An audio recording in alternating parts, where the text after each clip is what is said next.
On today's Hot Sheet, I'm discussing housing inventory for the past week, mortgage lending, and mortgage delinquencies. And today is Monday, August 18, 2025. I am Byron Lazine, and the Hot Sheet starts now.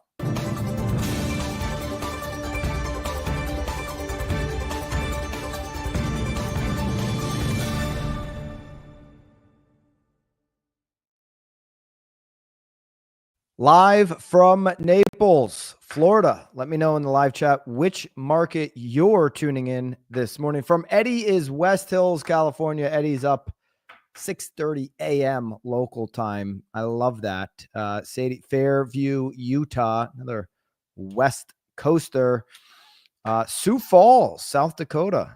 Leah, welcome in. All right. Hope everybody had a great weekend. We're kicking off another Hot Sheet week here. It's the only live show Monday through Thursday when the markets are open for real estate professionals on what you need to know about the housing industry, the economy as it relates to housing, and all of that. And as we do every single week to kick off on Mondays, let's dive into where we're at on inventory. It's been the story of the last 3, 4, 5 years, not enough inventory. You hear the numbers, 3 to 7 million homes short to meet demand. Well, where is that demand? Right now, they're not meeting that demand in places like the Northeast or some parts of the Midwest or the Eastern Seaboard. But demand is certainly being met in places where national home builders are, the Sun Belt states.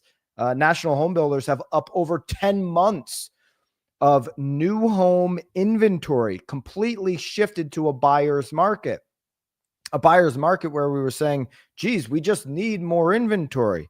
I think it's a lot of it's geographical and a lot of it's based on affordability. So I don't buy into just dumping 7 million homes where builders want to build and at the price points that they have to build at as solving the problem. Okay. We need deregulation across the country, particularly places where building's not happening. Remove the red tape. If inventory is going to solve the problem, you need to deregulate it, de-risk the scenario for builders where they'll actually build a product that is affordable for more. So we track inventory because this is one of those functions that can drive down cost of housing. Now, how much is it going to drive down when you print 80% of the US dollar over the last 4 or 5 years? I would argue that it's just not going to, it's just not going to decelerate as much as people want it to or believe.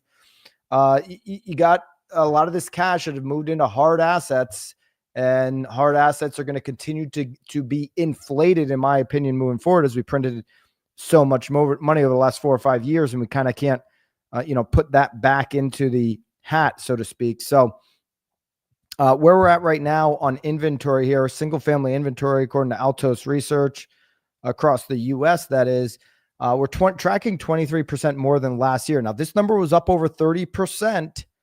Remember at one point this year. So the gap between year over year gain is starting to shrink. 23% more than last year, now coming in at 860,000 plus single family homes actively on the market. Last week, it was 859,000. So, a mere 1,000 home increase on single family homes, 859,000 to 860. Not a big of a jump as we were seeing still at this point last year. We were seeing week over week gains going all the way into late October. Okay. So they were just finishing the World Series and we were seeing these gains continue throughout the entirety of the second half of the summer and for the bulk of the fall season last year. Now, this year looks a lot more like 2019, where you have this flattening of the curve. Shout out Dr. Fauci. Okay, this flattening of the curve. The trend line is starting to get flat on inventory before the seasonal decline comes. And in 2019, that started in September, where you got the seasonal drop off of inventory. Sellers decide, hey, I'm not going to try at a time of year when home prices are moving down. Remember, on a 12-year scope, home prices are the highest now in our rear view mirror. Summertime driven primarily off of spring shoppers. And as you get to the end of the year, those numbers on a 12-month running schedule on home prices, they move down. We're going to see the deceleration of home values. Now, we may end up plus year over year. Logan Motoshami's projections 1.7%, and in real prices that would be negative. It's under inflation. Get it. We may see a plus on home price appreciation. It certainly is decelerating. We look quarter one to quarter two, that number's moved down. We talked about that last week. You can get the replays on the hot sheet wherever you listen to podcasts, or of course here on the YouTube channel, which I hope you're subscribed by now. It's the free and simple way to support everything that we do here at BAM. But we're going to continue to see that deceleration. But no matter what you have at the end of the year, in any normal year, take 2020 out, any normal year, you have a deceleration of not only inventory in the second half of the year, but you have a deceleration on these home prices. Last year, a much bigger jump up on inventory for single family homes, about 693,000 to 698,000. We get about a 1,000 jump here. So we're not getting the inventory that we were getting here at the beginning of the year during that spring market, which was reminiscent of kind of that acceleration of inventory that we saw in 2024 last year. And it could have been an off to the races scenario where we're going to break 900,000 on single family active inventory, the way Altos Research tracks it, which is taking out the pendings and the escrows, and it's just going single families, and it's looking what's truly on the market. It's the best measurement, week over week. It's why we start with it every single week here on Mondays. But we're not seeing that. We're starting to see it slow down. So sellers are, in a wait and see, meaning new sellers, new listings coming at 66,600 plus for the week. That's similar to the same week last year, 67,000. So last week a little bit higher. Probably would expect more. Rates are, starting to show some promise, down to 6.5%.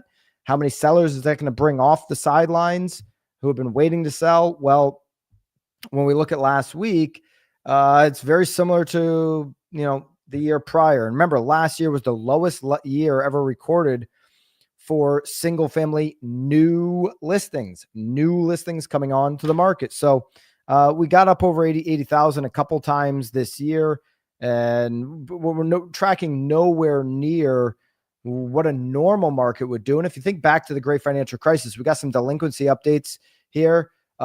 Everybody looks at month over month increases on mortgage delinquencies and mortgage lending delinquencies, and they claim that 2008 is coming. And they've got no idea what they're talking about because they read a headline and they don't dig any deeper. And if you look at inventory during that period for multiple years, we were seeing 250,000 to 400,000 on new listings per week. But we're down to 66,000. So, for a variety of reasons, we're going to get into it here in just a couple of minutes on mortgage delinquencies. And I'm going to give you an up to the date as well, I guess, report on where we're at on mortgage delinquency, so you can be armed with that information. There are no signs, no matter how you look at it, that while this market slowdown, this real estate recession we've been in for 3 years, this hard market, a lot of folks in our industry are talking about right now, it really has no correlation to a 2008, 9, 10 through 12 through 13 market. They're very dissimilar. Okay. Price reductions are happening at a higher rate. When we look at where we're at today, we're at a 42% clip. That's up from a 39% clip the same time last year. So the percent of properties with price reductions is 4 out of 10. So if you are a seller on today's market and you're realistic about selling and you're listening to the great advice from your agent, if you're obviously working with one of the BAM agents, one of the BAM X agents, then you've got a great agent in your corner and you're taking that advice. Okay. One of the things I might have to do is make that 2 to 6 week adjustment because we leaned a little bit closer to my aspirational price, or we just have an abundance of inventory in this community or whatever the case may be, and we got to make that adjustment. Okay. Mortgage applications Here's just the overview as we head into this week. We've had 15 positive readings on the year, 11 negative readings, 5 flat. We got 28 straight weeks, though, of positive year-over-year data. Tells us that the future on existing home sales, which is trending near historic lows, certainly a historic low in comparison to our population. When you compute population into that factor, you've got 28 straight weeks of positive year-over-year data, though, and it suggests that the future we could start lifting off of these lows on sales. Mortgage applications is a leading indicator to what could come, 90, 120 days out, 15 consecutive weeks of double-digit year-over-year growth. So mortgage applications starting to trend in the right direction, coming off of, down to great financial crisis lows on mortgage applications and 1995 lows. So really picking ourselves up out of the basement there. Still seeing good signals there. Total pending home sales right now is at 377,000 versus 365,000 pace last year on the annually adjusted pace. So there's not a huge jump yet on the pending home sales, but we're starting to potentially see a little bit of a hope there for the future on that. Weekly pending sales really unchanged year over year, 67,000 versus 66,000. So, we have a lack of in new inventory coming onto the market. We don't see a lot of sellers being incentivized here in the second half of the year to jump in. That's probably just recognizing the fact that, hey, buyers have a lot more control right now. And do I want to deal with that? I think it is going to take a moment of high inventory to get back to, feeling like there's a lot of buyers in the market. Remember, a lot of sellers are going to be buyers.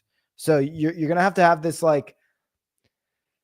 this seller community jump in, which can create a lot of inventory in a short period of time. It's one of those reasons there's a belief that when rates do get under 6, you're going to have all this inventory. You might have prices drop in a 90-day window as things kind of feel their way through the market. And some of those sellers are now buyers before it feels like to sellers, hey, there's enough buyers out there to really quench my thirst here of going on to the market. Okay. So mortgage spreads continue to move in the right direction. We obviously have some of the greater economic things we're looking at with inflation and what have you. But overall, we're seeing mortgage spreads move in the right direction. The spread between the 10-year and the 30-year is moving in the right direction. The 30-year seems to have momentum right now. And how's that going to impact inventory? Well, so far, another week of data here. It's kind of stagnant. It's moving flat. And we are going to have an end of the year deceleration if history proves that to be the case, which I think it will. Okay. ICE. Okay. The ICE mortgage monitor. Okay. This is different from the ICE you see on CNN and Fox News. This is the mortgage monitor, ICE. Okay. They're a mortgage technology company. They're huge. They're really big. They might have to go through a rebrand with how some folks feel about ICE, but I don't think that they will. They've been around a long time. Mortgage lending, according to this August 2025 mortgage monitor, quietly hits quarterly volume highest since 22. And this is driven by purchase and cash out refinance loans. So cash out refinance loans, very interesting here. Okay. I have a local radio show. I've been doing a local radio show for the Connecticut market, that is, for, 10 years, but I've been doing it for like a decade. Okay.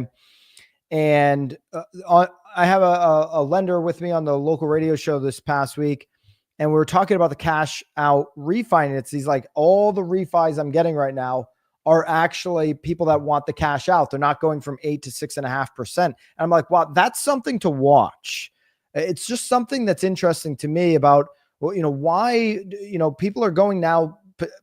You would think a lot of them are jumping up from maybe 3 or 4% to be able to cash out on a refinance at 6.5%. And if people are willing to do that at a higher rate, why does the homeowner need this money?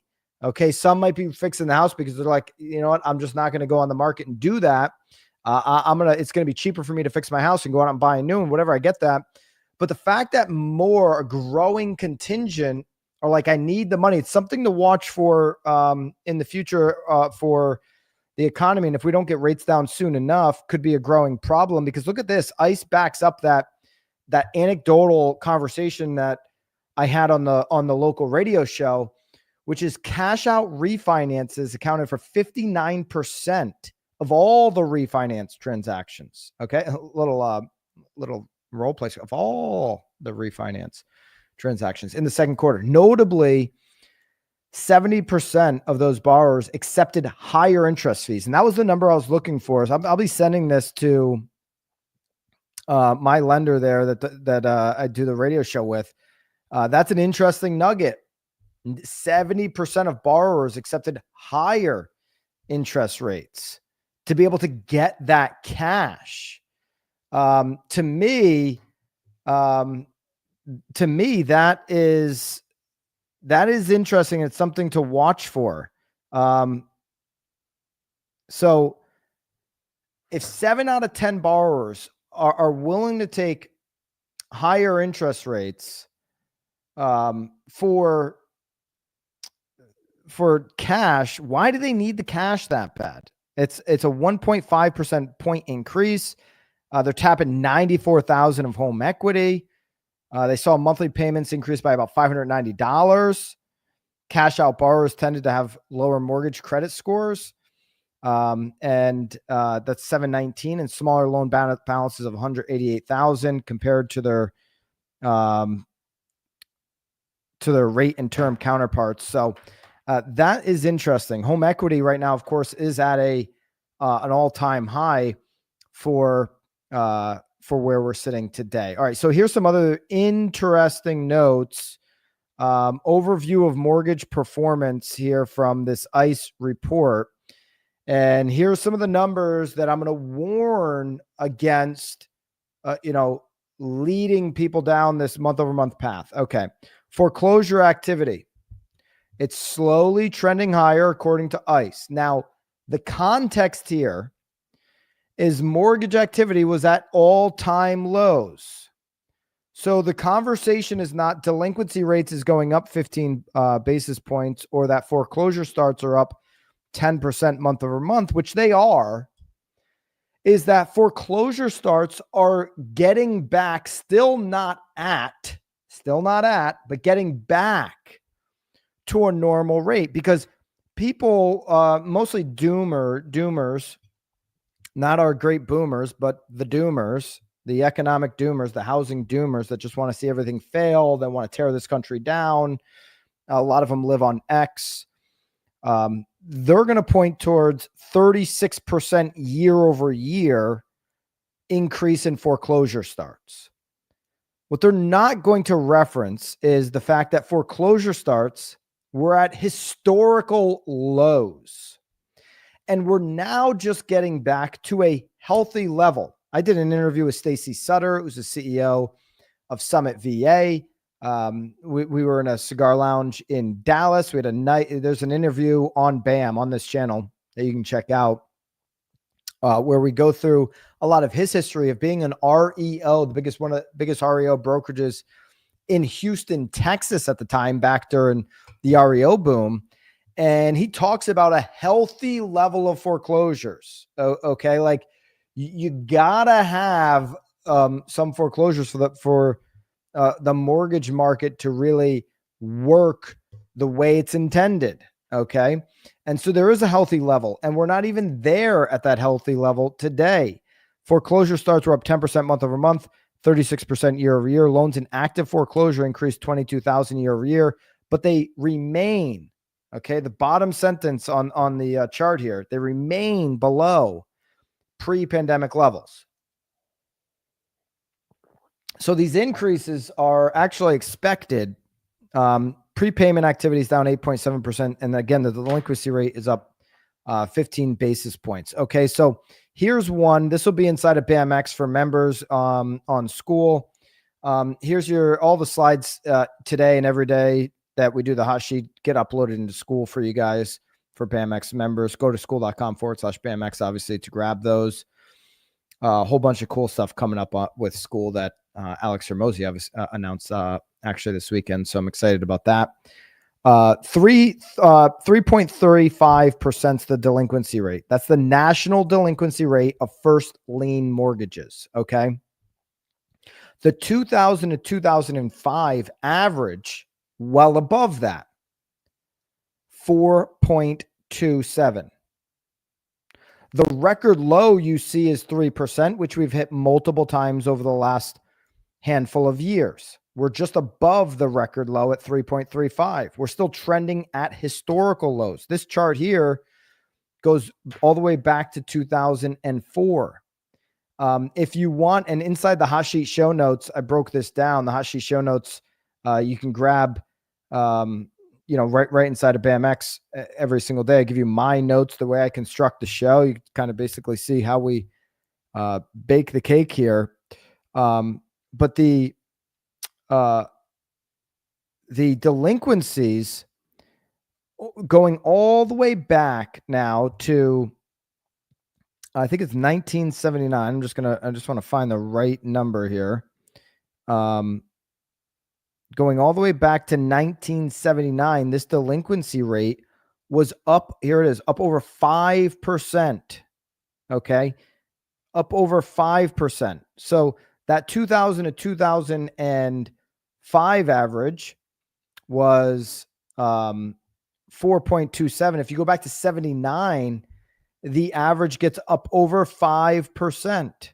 We're at 3.35. That's the national delinquency rate on first lien mortgages. So the 10% month over month, the 30% year over year numbers are not the full picture of what's going on with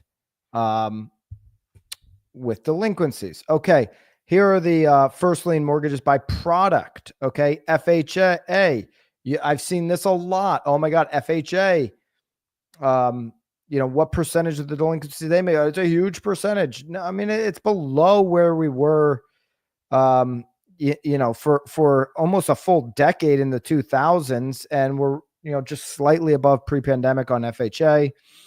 VA is right in line with where we were pre-pandemic.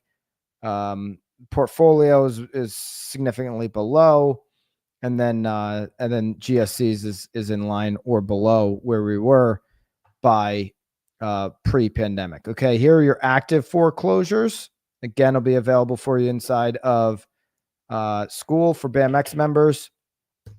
Active foreclosures on VA has ticked up a little bit from where we were pre-pandemic.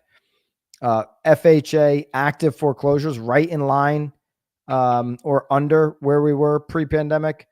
And then conventional certainly under where we were pre-pandemic. And then total foreclosures certainly well below where we were pre-pandemic. So investors waiting for the foreclosure boom could be waiting quite some time, as we're just not seeing those enter the market. I mean, here's the thing. If you're like in pre-foreclosure, why wouldn't you sell the house? Why wouldn't you just get the house sold? Okay. Because obviously that opportunity exists. Okay. Mortgage origination activity, cash out share of refinance. I talked about this. That's up to 70%, people wanting the cash out. And we've seen that the last 3 years as rates have exploded, that if you're going to refi, you want the cash. It's an interesting nugget, something that I'm definitely going to be watching here. Number of mortgages that are in the money for refinance under various interest rate scenarios by origination year. The pre-2009s obviously in the money here, and anything 2025, you got to be at 5.5% there to be in the money. I guess some were probably 15-year mortgages and what have you. But as you get up to 7.5%, that number obviously shrinks considerably. If you're at anything with a 7, you're not necessarily in the money for cashing out because you probably have held that house for a limited period of time. All right, there's your ICE mortgage numbers there. Here is a little bit more on mortgage delinquencies, just to double down on this from Mortgage Banker Association. Delinquency rate for mortgage loans on 1 to 4 unit residential properties decreased, according to Mortgage Banker Association, to an adjusted rate of 3.93% of all loans outstanding by the end of the second quarter. So when you're looking at it, Mortgage Banker Association on 1 to 4 units now, you're actually seeing a decrease. The delinquency rate was down 11 basis points from the first quarter. So quarter over quarter, numbers moving in a healthier direction. Again, albeit this is not even to normal levels yet. It's down 4 basis points from a year ago. The percentage of loans in which foreclosure actions were started in the second quarter fell by 3 basis points. So foreclosures just generally are not happening at the rate they were pre-pandemic, and serious delinquencies by loan rate is not an area for concern. And here's the seriously delinquent rate by loan type, according to Mortgage Banker Association. Of course, FHA and VA continuing, as ICE Mortgage pointed out, to be the top rated ones there. All right. We got switching from mortgage to cash. If we look at what's happening in the cash market from our partners over at Zoodealio, just go to the hot sheet daily market data each and every single week to get your updates. Here, scroll to the bottom. Again, all the charts that we go through here are available for you, and all of the show notes. And I've got our top 10 housing market for cash offer from our friends at Zoodealio here for the past week. They get this data each and every single week, share it with us. Vegas, Atlanta, Raleigh, Jacksonville, and Houston, top 5 cash offer markets for the week ending in 8/15. Phoenix, Orlando, Dallas, LA, and San Antonio round out your top 10. So cash moving into these locations. You're hearing some of these locations high inventory, but the cash buyer is seeing opportunity in those markets. Zoodealio, of course, all the news about Open Door, all those meme stock morons that are trying to prop up Open Door, which hates real estate agents, wants to put agents out of business. Zoodealio is your partner to offset that. Okay. Open Door is going to get a lot of attention with this meme crowd, this meme stock crowd. BAMX members, you guys know you get Zoodealio included in your BAMX membership. This is a $2,400 value. BAMX is only $970 for the year. It's $97 a month, but you can get 2 months off by just paying for the year. You get $2,400 Zoodealio platform just included into your BAMX membership, where you can now, I'm telling you right now, over the next 12 months, Open Door is going to get a lot, unfortunately, of just like free PR, and home sellers going to be like, I should be looking at this Open Door. They're just going to be more aware of it. Zoodealio gives you the ability to compete directly with them, and they partner with the agent. You keep your compensation as it should be. You work the deal. You're able to generate 4 offers with Zoodealio, and BAMX members, you get Zoodealio included in your BAMX membership. So for members, if you haven't signed up yet, that's crazy. You can go right into the about section here. It'll outline what you get here for Zoodealio, but go into the classroom for Zoodealio and obviously get your access right here by using that link, and then all the pertinent information you need. Every single week we drop new content for you, and this week was no different. Every Friday you get your new content. Every day you get your hot sheet content, and then of course Zoodealio that I mentioned. So go to school.com/BAMX to get access to that. All right, 10-year treasury here for the week, kicking in at 4.324. That is close to the low for the 3-month, close enough anyways. A little bit higher than where we were just a couple of weeks ago on the 10-year, though, which would have been the true low for the last 3 months. But 4.326 on the 10-year. Spread between 10-year and the 30-year has improved. We're at 6.58 coming into the week on the 30-year fix. That was up from slightly up from the 6.53 on Wednesday, which was the year-to-date and 10-month low on the 30-year fix. CME Group and Poly Market here from end of the week through the weekend to today has changed a little bit on their view on what the Fed is going to do. Right now, an 85% chance still that there will be a cut, a 25 basis point cut, according to CME Group. But they are up to a 15% chance that there will be no easing of the federal funds policy target. And that is a change from where we were, middle end of last week.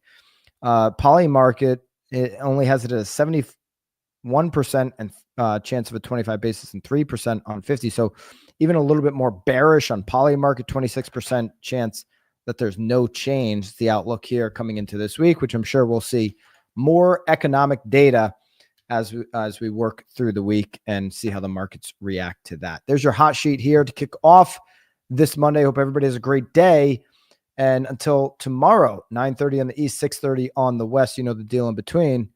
Until then, of course, toodaloo.